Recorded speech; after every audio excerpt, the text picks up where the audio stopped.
მეორე კანონი არის მოცემული გარემოების აღქმა განპირობებულია საკომუნიკაციო ენით. ანუ რას ნიშნავს ეგ?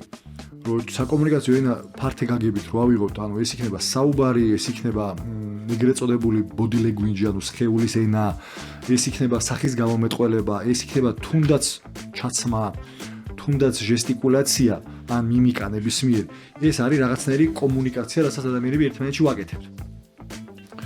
და მოცემული გარემოების აღქმა განპირობებულია იმ აღწერითი, იმ ენით, რასაც ჩვენ ვიყენებთ.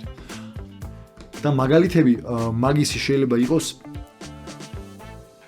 რაც ჩვენ თქვით რა, ანუ რომ დავიწყეთ ეს ეპიზოდი, ხო? რთული წიგნია, რთული ეპიზოდი. კი. მორჩა, ჩვენი აღქმა, ჩვენივე ენით შეკოწიწდა, რომ ეს არის რთული წიგნი, რთული ეპიზოდი და ეხაც მიმდინარეობს რაღაც ისე რა, რომ აი მოდი აბა გაატანით. ხო და ამის ტრანსფორმაცია ამავე დროს ხდება სიტყვით. ანუ გარემოების აღქმა რო შევცვალოთ, პირველ რიგში უნდა შევცვალოთ სიტყვა.